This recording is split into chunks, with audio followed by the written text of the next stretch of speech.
I always believed that money was like dirt, something that comes and goes. How much wealth one has or doesn't have is all a matter of fate. This is why I chose Sikandar. I felt that people from middle-class families are often the most sincere, and they don't deceive their wives or get involved in partnerships outside their marriages. They are deeply sensitive when it comes to their wives, and they can't stand the thought of seeing their wives with another man. There's a sense of jealousy that they carry with them. For me, it wasn't about the money.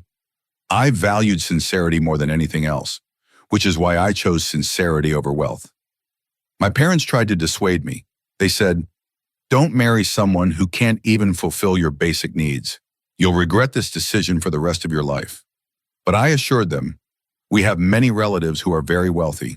Their wives are beautiful, yet they still cheat.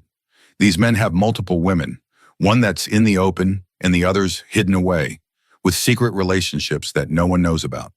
I would rather choose sincerity over money. Sure, I might regret my decision later, but I can adjust to a life where my basic needs are met. However, I could never tolerate the idea that my husband would have relationships with other women while I was right there beside him.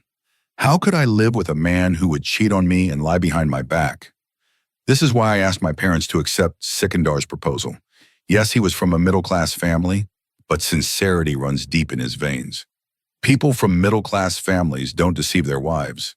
They're not found attending late-night parties, nor do they frequent brothels. You might not believe me, but I trust him completely. We are going to make our love marriage a success, and I'm confident it will work out. You don't need to worry about it. And honestly, you don't have any other children besides me, so I will never have to worry about money. Whatever you have, it's all mine, and my husband will remain loyal to me. After many days of discussions with my parents, I finally asked Sikandar to bring his parents to ask for my hand in marriage. I truly believed he was sincere, but time soon proved that my parents were right. I've regretted that decision every day since. Soon after, Sikandar and I were married. We had hoped for a love marriage and everything went as we wanted. Sikandar was also my classmate, and we spent our last semester in university together. People would look at us with envy. Now, I felt proud of my decision, especially when I could confidently tell my parents that I had made the right choice. Seeing me happy, they also seemed content. But as time went on, things began to change. 2 years after our marriage, my mother-in-law's only wish was to become a grandmother. For the first 2 years, we chose not to have children. We wanted to enjoy our life together. However, Sikandar was the only son of his parents, and naturally, they had many wishes for him. Though I had initially agreed with the idea of waiting, now I was ready for children. I too wanted to experience motherhood and see Sikandar's parents' wishes fulfilled. As Sikandar's mother grew older, the pressure to provide them with grandchildren became more intense. Sikandar had always been a loving son, and now I could see his desire to please his parents.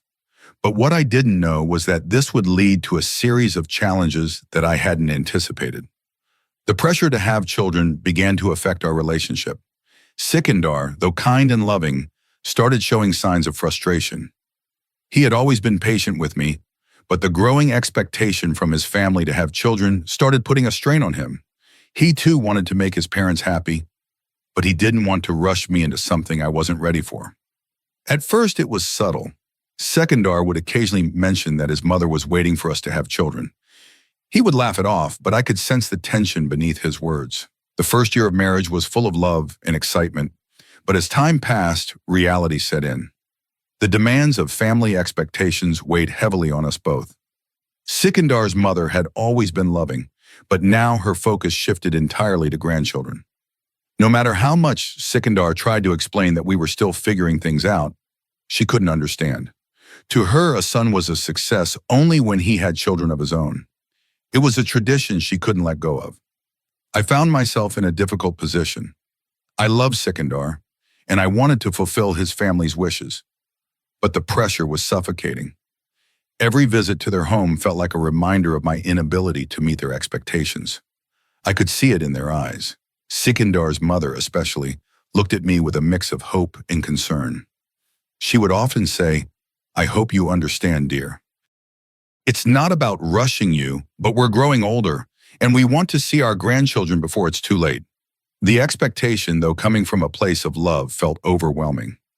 I wanted to make Sikandar's parents happy, but I also wanted to take things at my own pace. Sikandar, being the loving husband he was, understood my hesitation, but also felt the pressure from his parents. It wasn't just about having children, it was about fulfilling a legacy that meant the world to his mother. Despite our best efforts, it didn't seem possible. The years passed, and after several visits to doctors, we were finally told that I could never have children. The realization hit me hard. The fear started creeping in. What if Sikandar left me? What if he found someone else to build a family with? I shared my fears with him, and to my surprise, his reaction was calm. He didn't seem disappointed or angry. Instead, he just shrugged and said, "It's okay. We can adopt a child from the orphanage."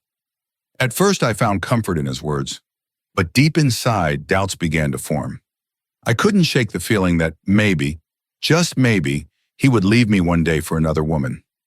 His mother, constantly pressing him for grandchildren, had started to add even more pressure. I began to wonder if he was only staying with me out of a sense of obligation. But through all my doubts and insecurities, he remained by my side. We decided to adopt a child from the orphanage. It felt like the right thing to do.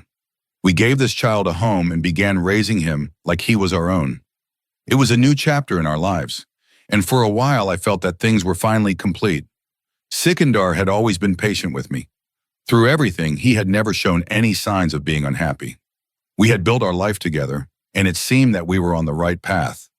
Living with Sikandar taught me many things, but above all, it taught me the importance of respecting one's parents. I had never truly understood that before. There was a time when I would lose my temper and shout at my parents. It was a common thing in our society, even an accepted behavior. But Sikandar treated my parents with so much respect. It was like he worshipped them. Seeing him treat them with such reverence made me reflect on how I treated my own. His love and respect for his parents were beyond measure. I often thought that our children would grow up to be just like him, full of love and respect for their elders. Over the years, we adopted 2 more children from the orphanage. Sikandar's mother never suspected that they weren't our biological children. We kept it a secret, and our family continued to grow. No one knew the truth, not even our closest relatives. Our love for these children was pure, and it didn't matter whether they were biologically ours or not.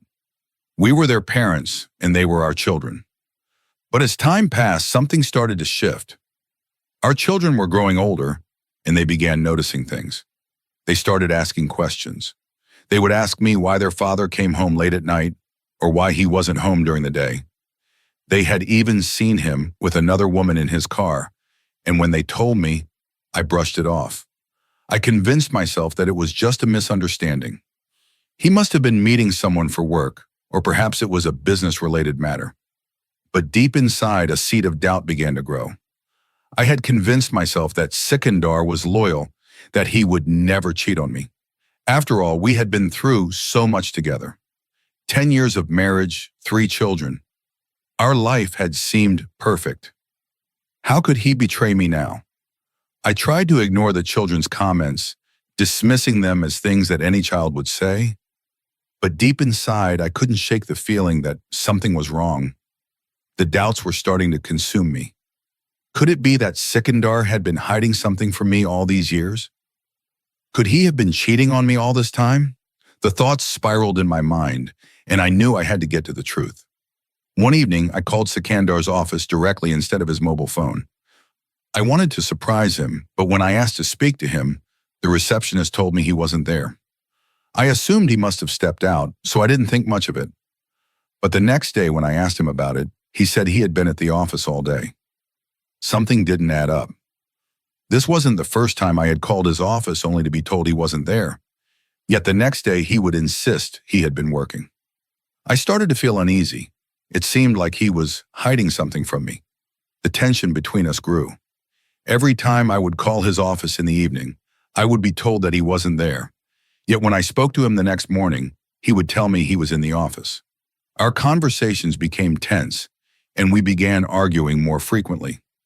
Days would go by without us speaking, and the silence between us was suffocating.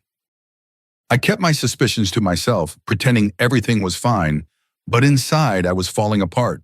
The children's words echoed in my mind. They had seen Sikandar with another woman. Could it be true? Was my husband betraying me after all these years? I couldn't ignore the signs any longer. My fears were starting to become a reality, and I knew I had to get to the bottom of it.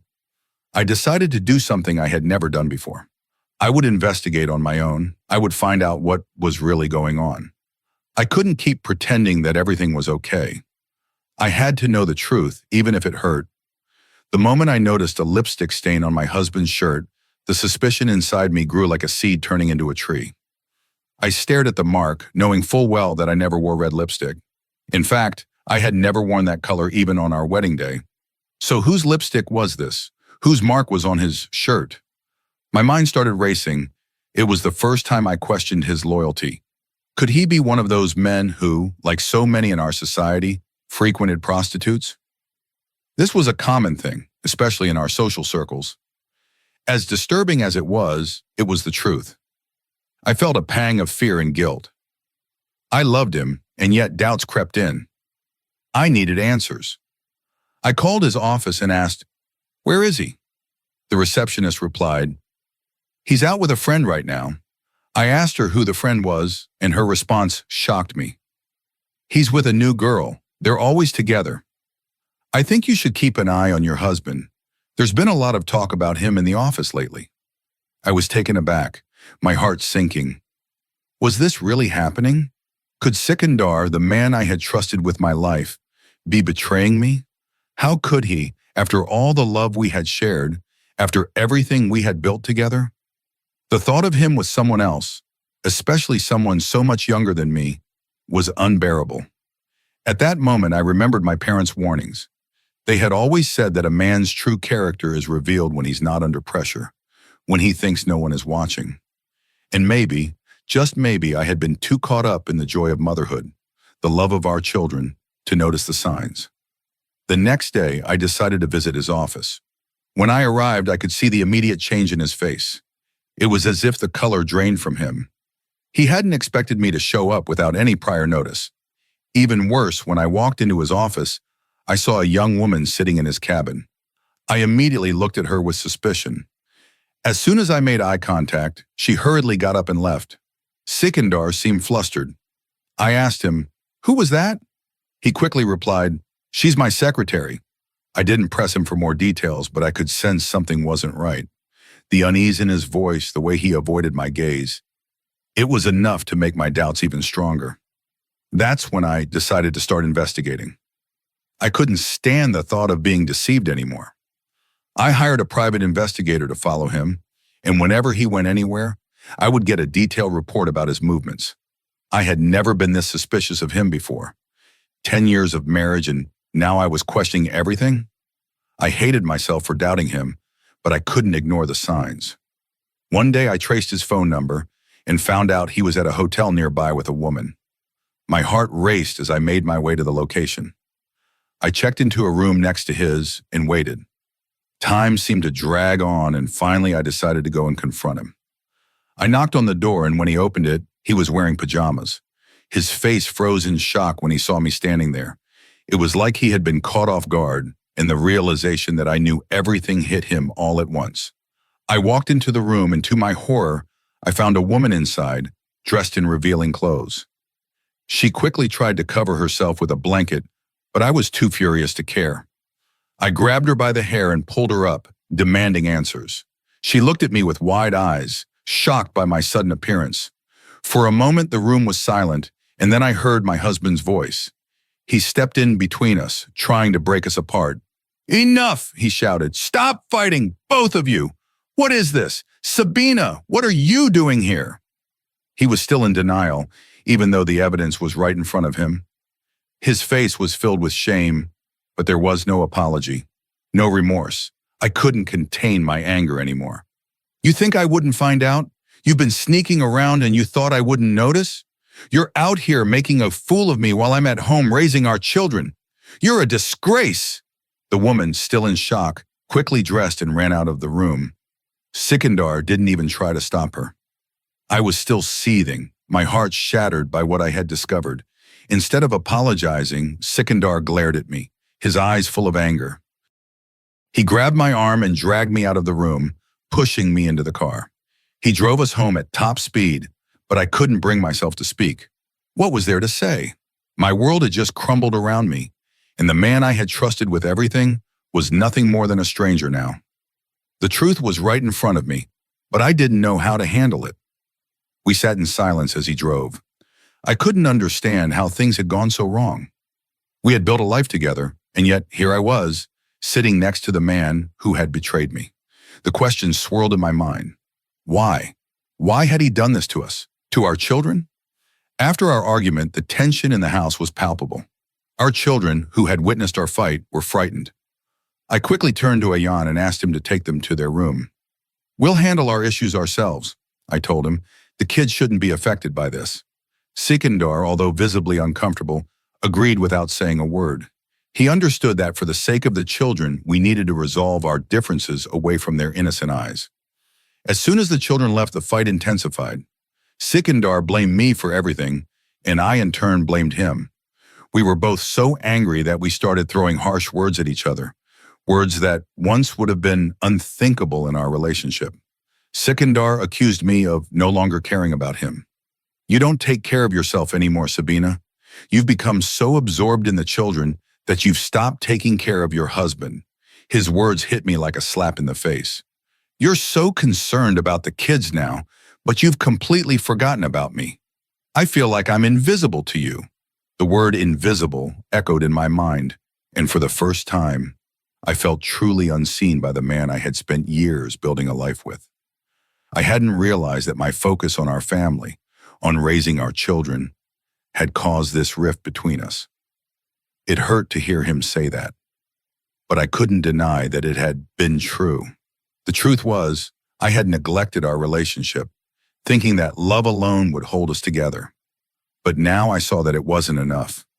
I hadn't realized that love needed constant care and attention. He then took things further. "You've become so close to the children that you've forgotten who I am. I've become a stranger to you," he continued. His words stung. "You've started treating me like I'm not even here.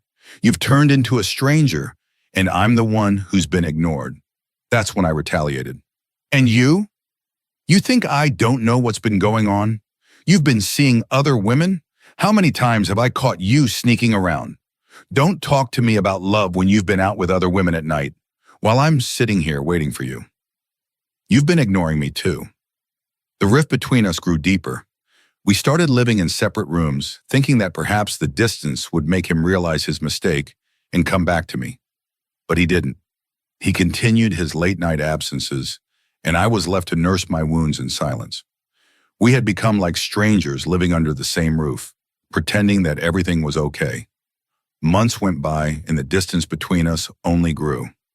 I started questioning everything, our love, our marriage, and even myself. Was this my fault? Had I driven him away? Or had he always been this way, just waiting for the right moment to show his true colors? I realized that something had to change. I couldn't continue living like this. I had to make him feel the way I was feeling, betrayed, neglected, and hurt. If he could step outside our marriage, I could too. It wasn't the right thing to do, but in my state of mind, I convinced myself that it was the only way to get through to him. I began spending time with one of the employees I had hired to keep track of Sikandar. His name was Ahmed, and he knew everything that was going on in our house. He knew about my suspicions and my pain. I started going to parties with him, parties in clubs where men and women danced and mingled openly. I wore revealing clothes, things I never thought I would wear. But I wanted to make Sikandar feel the sting of jealousy.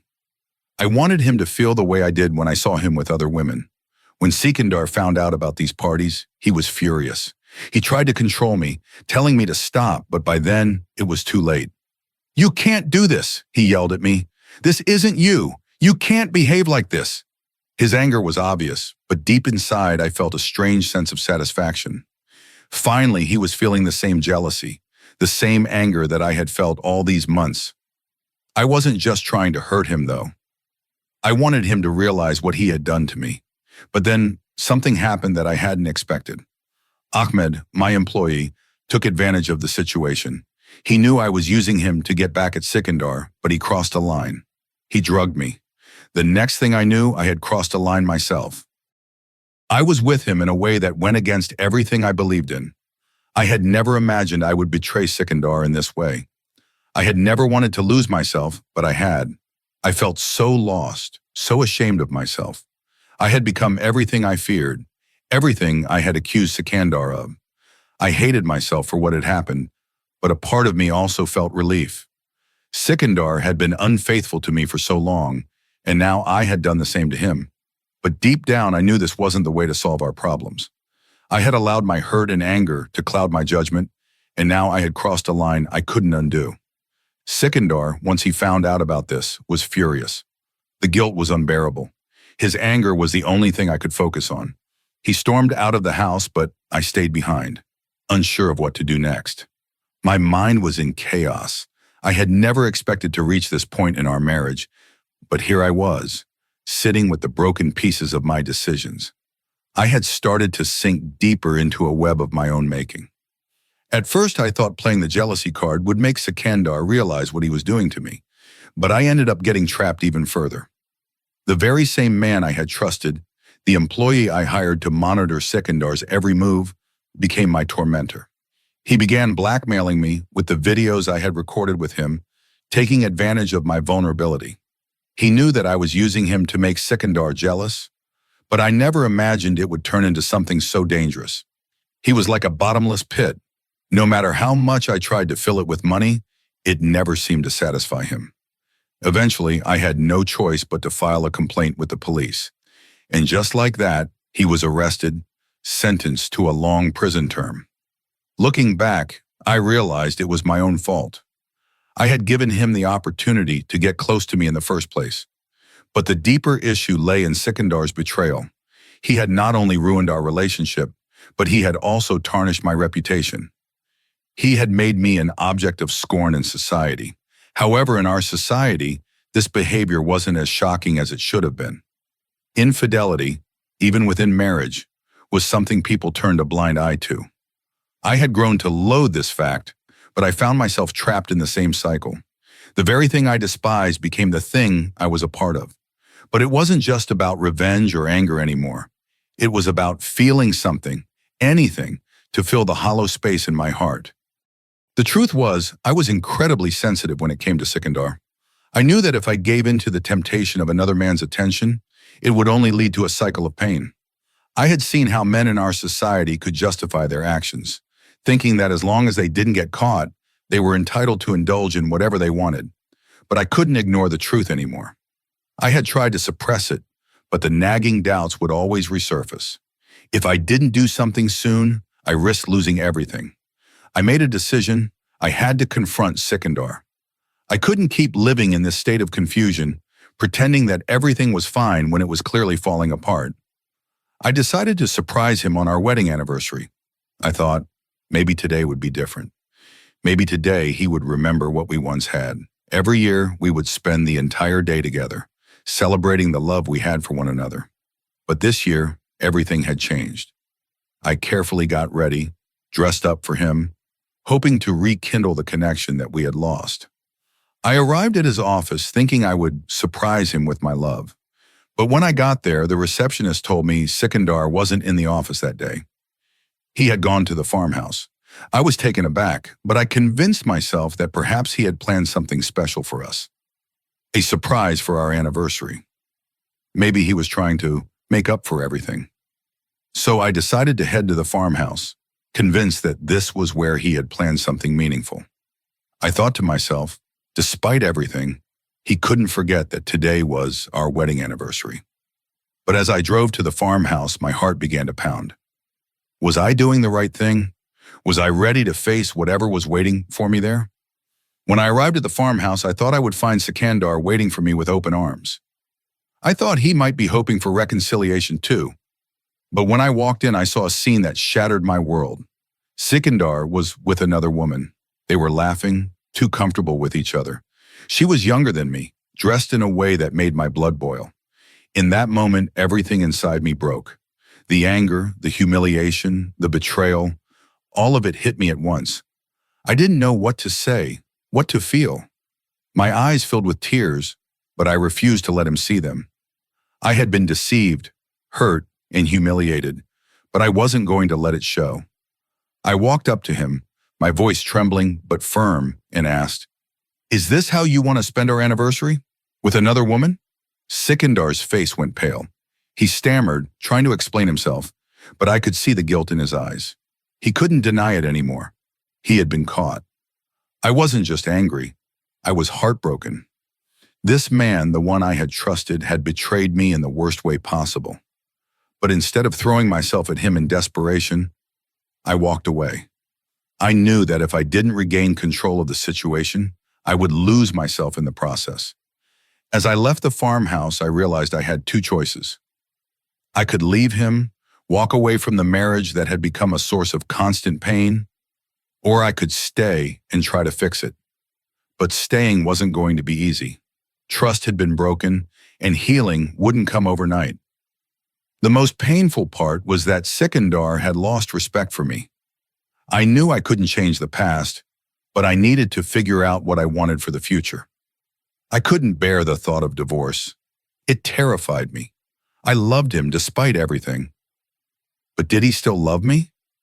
Did he even care anymore? These were the questions that haunted me as I drove back home, unsure of where I stood in this broken relationship. That night, after everything that had happened, I realized that my marriage had reached a turning point. I wasn't sure what the future held, but I knew that I couldn't live like this anymore. I had to decide if I was willing to forgive Sikandar, if we could rebuild the trust we had lost, or if I had to move on for my own sanity. The decision wasn't going to be easy, but I had to make it. I was determined not to get a divorce. I hated the women in my society who would walk out of their homes over the slightest issue and head straight back to their parents' house. It seemed like the easiest solution for them, but I wasn't like that. No matter how many times Sikandar had hurt me, I could never be like those women. My pride and self-respect wouldn't allow me to take that route. When I reached the farmhouse, I was stunned by the luxurious setup. The guards seemed flustered as they saw me approaching, and one of them, nervous, said, "Ma'am, you're here?" I asked, "Where is your boss? Where is Sikandar?" He hesitated before saying, "He's inside." As I turned to leave, the guard stopped me and with a cautious glance informed me that Sikandar came here every day with a different woman. My heart sank, but I kept my composure. "I know everything," I replied, with more control than I felt inside. I entered the farmhouse expecting to see Sikandar. He was sitting there waiting, seemingly calm. His face dropped when he saw me. "What are you doing here? Is everything okay?" he asked, clearly shocked. He must have thought I would react the same way I did before, like when I saw him with another woman. That time I confronted him immediately, but today I wasn't going to act out. I was here for a reason, and that reason was to save our marriage. Before I could sit down, the other woman entered. She looked at me in shock, as if she hadn't expected me to show up. She knew who I was, Sikandar's first wife, and I had caught her before, and we had fought. But this time, I wasn't going to let emotions control me. I calmly called her over and sat her down. I turned to both of them and said, "I love Sikandar deeply, and I have no intention of asking for a divorce. I know my husband has been unfaithful, but that's something he started, not me. In retaliation, I involved myself with someone, hoping it would make him feel the way I felt. But now I realize I've only made things worse." They both stared at me, confused as I continued. "I now understand that you both care for each other, and I can see that. I don't want our fights to affect our children's health and happiness. I want us to part ways peacefully, without ruining our family. But if you want to be together, I'm not going to stand in your way."